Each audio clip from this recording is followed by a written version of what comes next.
Welcome back to my channel vlogs with Tandra. তো সকলকে জানাই স্বাধীনতা দিবসের অনেক অনেক শুভেচ্ছা। মেয়ে যাবে স্কুলে, তো ওকে রেডি করাচ্ছি। তো 7:30টায় বেরোবে, এখন বাজে 7টা। তো 7:30? তো 8টার মধ্যে স্কুলে যেতে হবে, এখনও রেডি হয়নি।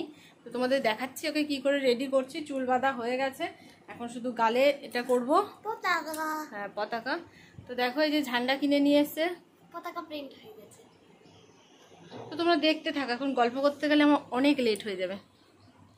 তো এখানে দেখো মেয়েকে একটু গুছিয়ে দিচ্ছি, যেহেতু আজকে স্বাধীনতা দিবস, তো সেই জন্য ওর গালে একটু পতাকাও এঁকে দিচ্ছি। তো এটা আমি প্রত্যেক বছরই করে থাকি, এতে দেখতেও ভালো লাগে। আর স্কুলে বলেছে যেহেতু একটু গুছিয়ে যেতে, তো এটুকু তো চলেই।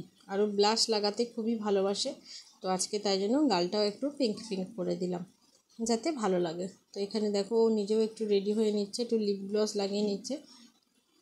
পরিষ্কার পরিচ্ছন্নভাবে আজকে অবশ্যই যেতে বলেছে।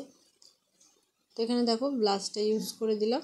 তো তোমরা ভিডিওটা পুরোটা দেখো আর জানিও যে ব্লগটা তোমাদের কেমন লাগলো।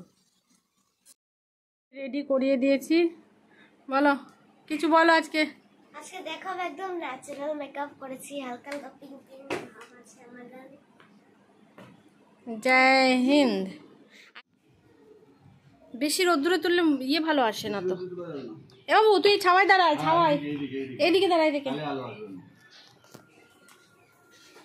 একটা ব্লগও নিয়ে নিলাম।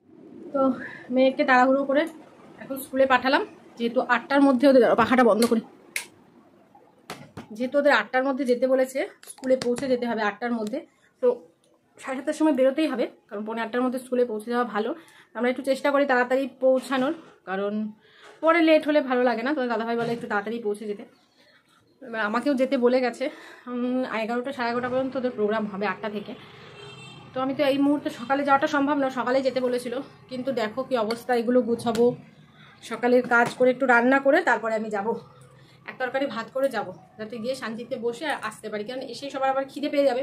তো আজকে যেহেতু মঙ্গলবার, বাইরেও খাওয়া যাবে না, সেই কারণে রান্নাটা আমাকে করেই যেতে হবে। তো চলো, ওদের সাথে কথা তো বলা হলো, এবার বেশিক্ষণ কথা বলতে গেলে আমার হয়ে যাবে লেট। এদিকে আমি ততক্ষণ কাজ বাজ করে নিই। তো এগুলো আগে গুছাতেই হবে। দেখো বাইরে কেমন রোদ উঠেছে।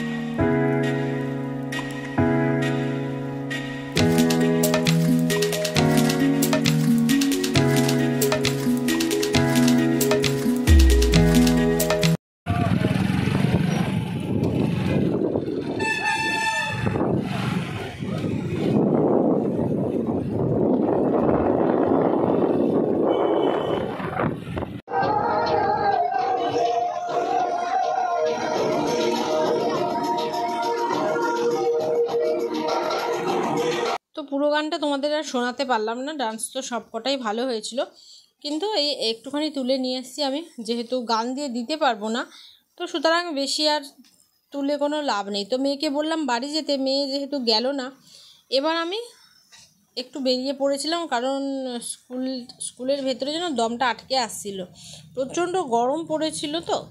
তো রাস্তায় একটু ঘুরছিলাম তোমাদের দাদাভাইয়ের সাথে। তো তারপরে মনে হলো একটু চা খাই, এত গরমের মধ্যেও চা খাওয়ার মন করলো।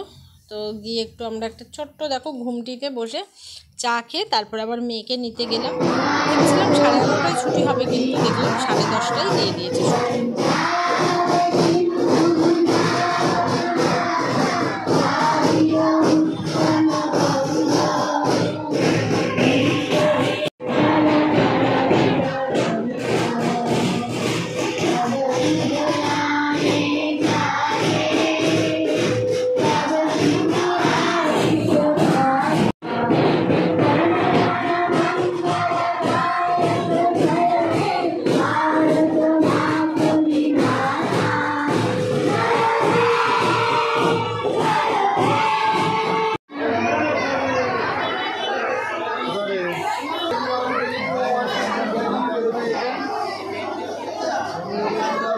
তো এখানে স্কুলের প্রোগ্রাম শেষ, মেয়েকে নিয়ে এবার বাড়ি ফিরতে হবে।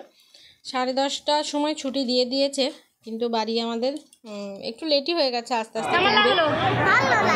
8:30 বাজে তারপরে বাড়ি এসেছিলাম, কিছু কাজ তো করেই গিয়েছিলাম, রান্নার কিছুটা বাকি ছিল, তো এসে সেগুলো করতে হবে।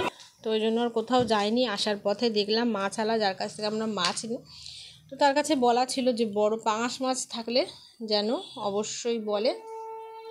তো আজকে পাঙাশ মাছ নিয়ে এসেছিলো, মাছটা খুবই সুন্দর।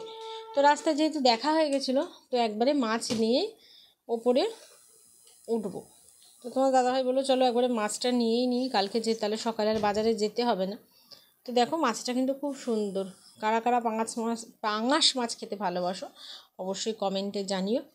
তো এখানে দেখো মাছটা একবারে কেটেই নিয়ে যাব। তো আজকে যেহেতু মঙ্গলবার মাছ আর খাবো না, ফ্রিজে রেখে দেবো। তো বাড়িতে এসে সমস্ত কাজকর্ম করে নিয়ে মেয়ে স্নানও হয়ে গেছে, তোকে বলেছি পুজোটা দিয়ে দিতে। আর আমি আজকে একটু হেনা লাগিয়েছিলাম, তো তার জন্য কিন্তু একটা ভিডিও বানিয়ে নিয়েছিলাম বিউটিশনের জন্য। তো ভিডিওটা আজকের মতো এটুকুই, দেখা হবে নেক্সট ভিডিওয়, বাই।